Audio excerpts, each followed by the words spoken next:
All right, all. Today, I have a bit of a treat for you. So, today we're not writing Java code. Well, kind of. So, today we're going to write code in a thing called processing, which is actually itself written in Java. So, here you can see the processing IDE. This is what I used to teach the introduction class. This is actually a really fun little language. It's designed to make graphical things.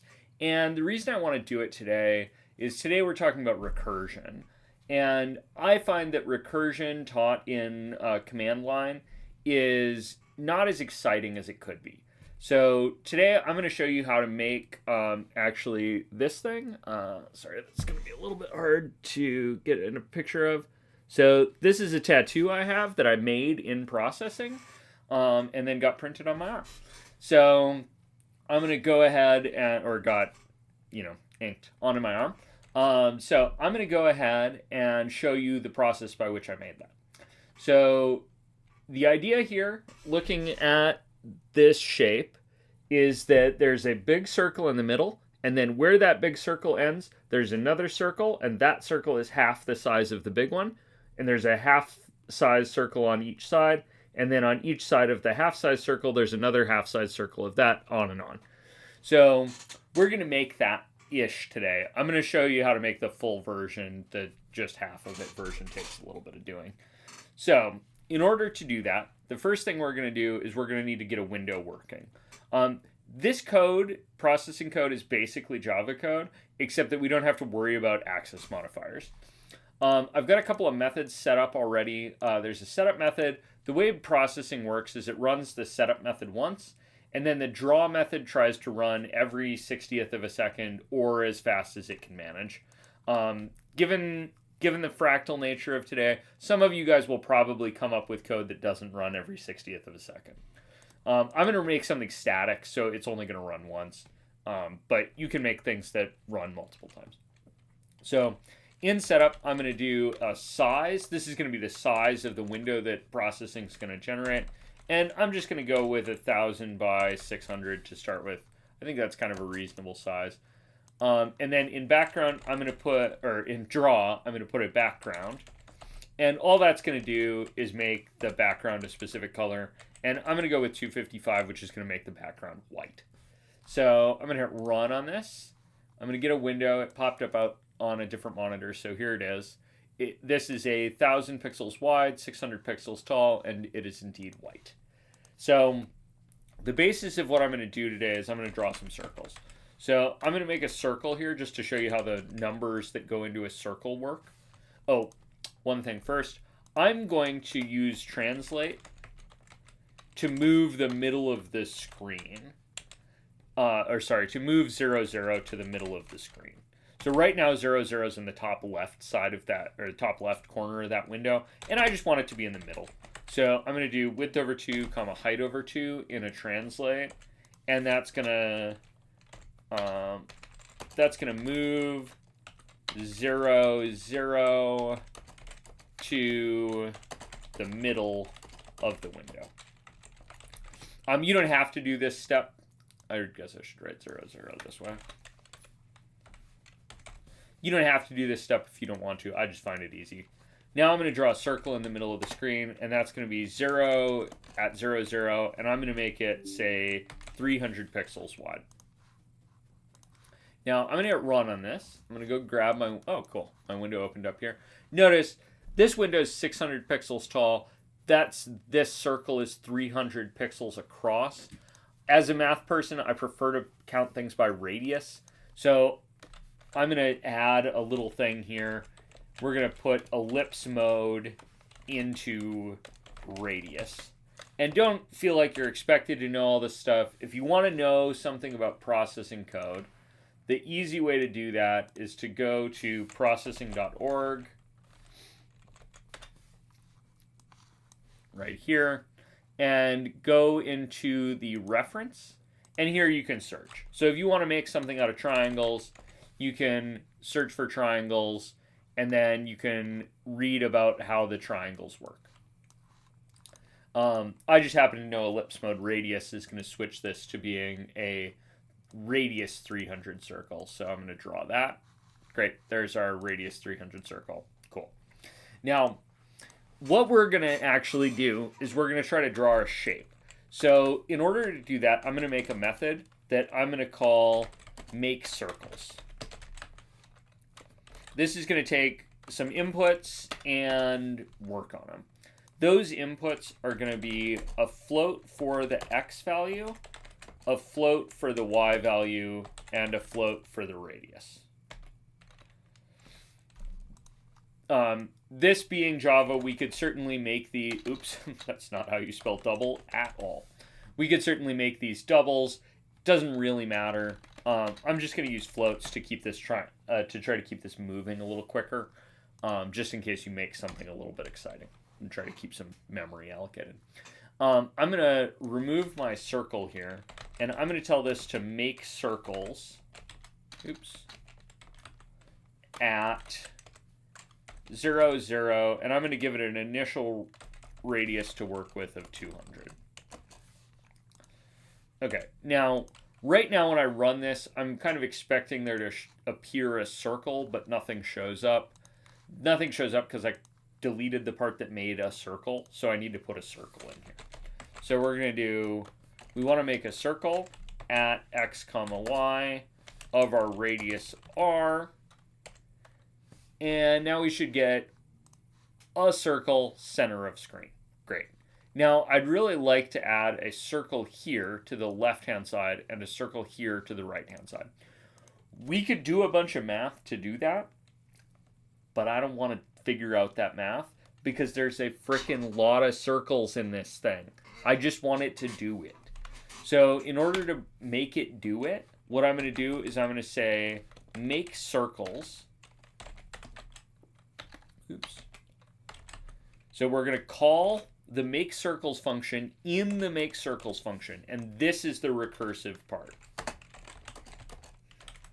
So a recursive method, or recursion generally, is when a method or a function calls itself. So this method here is calling itself. And what do I need to pass it is I need to pass it some values. So the right-hand side of that circle is going to be at x plus the radius, that same height, and we're going to make it smaller. So we're going to do radius over 2. So now, when I run this, I'm kind of expecting it to draw circles on the right. When I run this right now, what I get is an issue with a Stack Overflow error. There's too much recursion. You're doing this, it's going in circles, not in the way I want it to do. So what I need to do is I need to give it some kind of a stopping condition. At this point, I really like to show people a little clip of Mr. Meeseeks. So I'm going to put a comment with that in here, and I kind of want you to go watch this video. Actually, you know what? Here we go. I'm going to show you the whole thing. All right, so this is an episode of Rick and Morty, which, like, take or leave as a show. But the point here is to witness recursion in action. So here we go. Mr. Meeseeks is an example of recursion. This is a Meeseeks box. You press this. I'm Mr. Meeseeks. Look at me. Mr. Meeseeks, open Jerry's stupid mayonnaise jar. Yes, sirree. So Meeseeks fulfills the request. All done.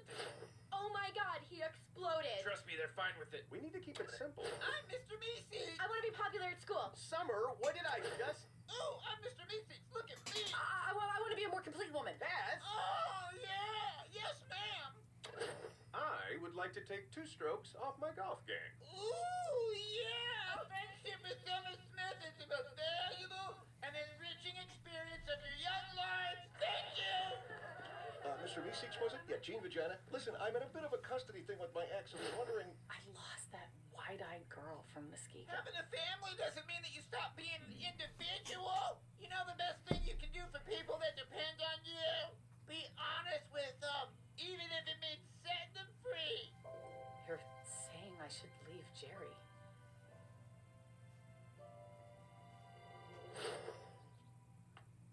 More wine? I think I've had enough. That's okay. Try again and keep your head down. But Which is it? Square my... Okay, so far we haven't seen any recursion, right? We've just seen the meeseeks come into existence, do a thing, and then vanish. That's not an issue, right? That's not a method calling itself. We're about to see some recursion here.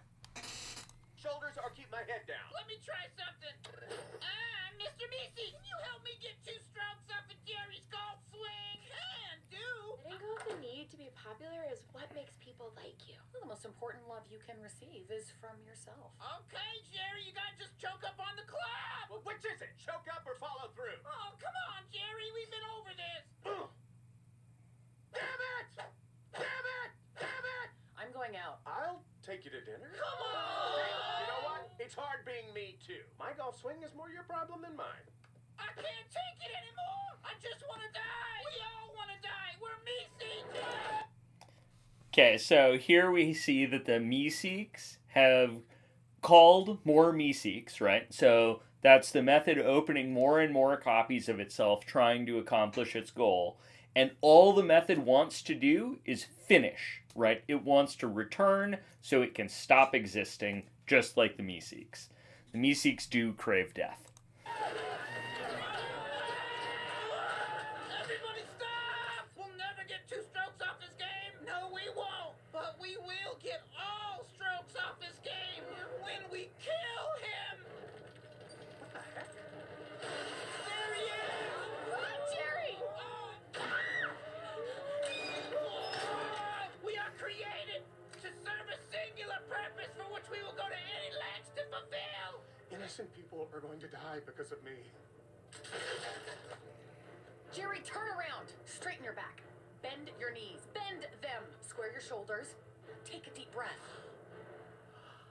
I love you.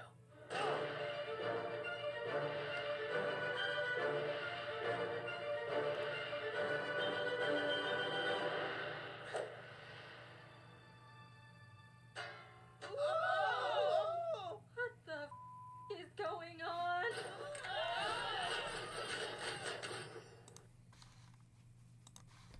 Okay, so what we've seen is the exact issue here, right? So this error here is the army of meeseeks busting into the restaurant to kill me because I haven't given them permission to stop and to die. So I need to give them some way to stop. So that's where we come in with some kind of a condition around this extra function call. So we want to say something like, if r is, say, bigger than or equal to 4. You know what, let's just say if r is bigger than 4. Then we'll go ahead and open another copy of this function. A quick shortcut in here is Control-T for auto format. So if our radius is bigger than 4, then we'll call another copy of the make circles function. If the radius isn't bigger than 4, then we won't. This gives us a condition under which the meeseeks can stop, and thus they won't barge into the restaurant after you. So we hit go, we see circles going to the right. I would love to see circles going to the left as well. So I'm going to take this code here, I'm going to copy it, I'm going to paste it, and I'm going to swap this plus to a minus. Now you might wonder, how many is this about to create? The really cool thing here is I'm actually done. When I hit run on this, I'm getting them on both sides. Where are these ones coming from? Well, these ones are coming from, first I went to the right, then I went to the left, then I went left again, then I went right again, then I went left again. And remember, every time this opens, it does both. It goes both to the left and the right, trying to make circles. And it only ever stops when the radius gets to 4. If we reduce the radius, we'll probably get more circles. You guys see there's another layer in there. If we increase the radius here, let's say increase it to, say, 16 or something, then I'll get fewer circles. So this is the idea of recursion. We just have a method that calls itself. So the method here, make circles, calls 2 copies of make circles. This can obviously create some meeseeks issues, right? So you want to make sure that you've got some kind of a stopping condition so the meeseeks don't come after you. So this is our continue condition. And because R is getting halved every time,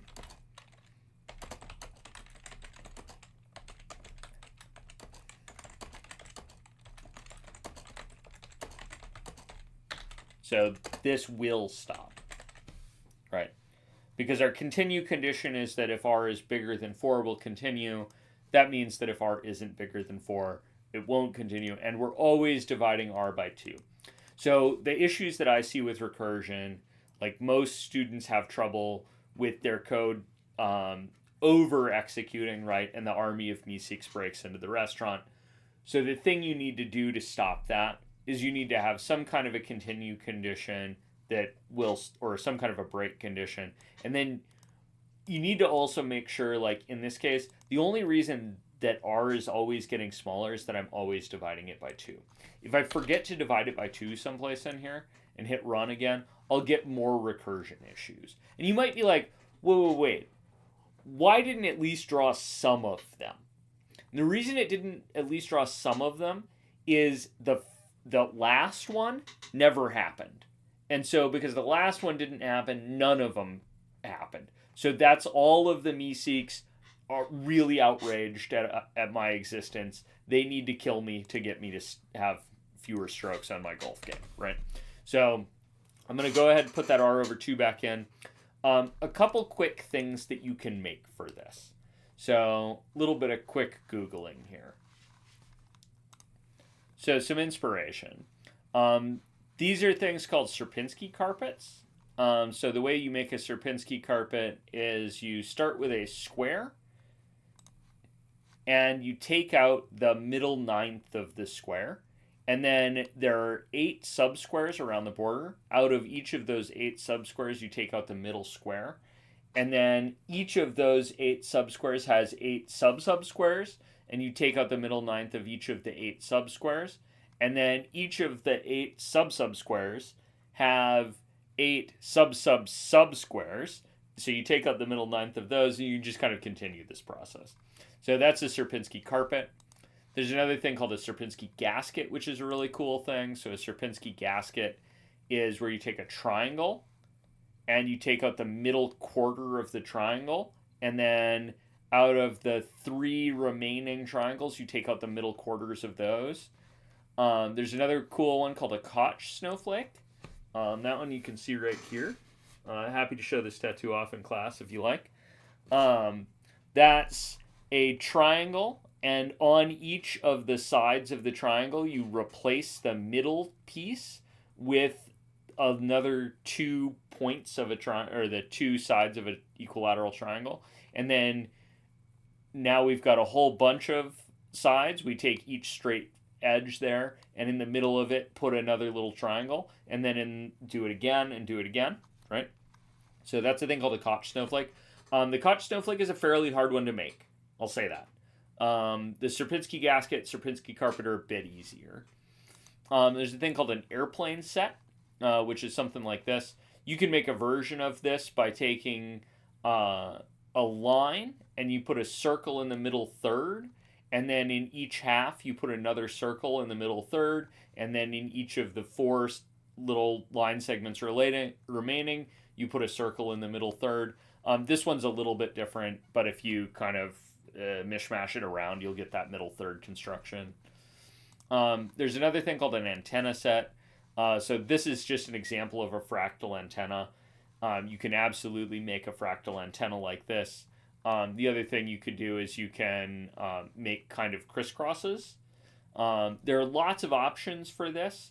I encourage you to spend some time and just try something. You can modify the one that I've made. You can make your own. You can remake the one that I've made with rectangles or squares or something, or triangles. There's lots of really cool options here. I just want you guys to play with it and get some feeling for what is it that we can actually get drawn using recursion. Today is a play, or this task is a play task. The thing I want you to learn is that you can call a method from inside of itself. The more mathematical side of this is that you can use recursive methods for factorial calculations. So like 5 factorial is 5 times 4 times 3 times 2 times 1, which means that 5 factorial is 5 times 4 factorial. So we can use a recursive method for that. Another recursive thing we might do is we might use recursion to say like factor a number using a like prime factorization. For that, like an example of that would be something like 120 is well, it's 10 times 12, and 10 is 2 times 5, and 12 is 2 times 6, and that's 2 times 5 times 2 times, well, 6 is 2 times 3. So then I could rewrite this as, okay, let's see. So I got 3 2's, so that's 2 cubed times 3 times 5. This is what's called a prime factorization. This is a relatively useful thing in a number of different mathematical contexts, but basically it relies on a recursive call. So this is an option for something that we could do. There's a number of recursive sorting and searching algorithms that we'll get to in the either later in this course or in the programming 2 class. So it's something that does come up. Get some serious airtime in some of the more complicated things in the course. So today, a little bit of a play day. Enjoy yourself, make some shapes. The submission for this is going to be a screenshot of the shape you've made and the processing code that made it. Thank you guys very much. I will catch you on the next one.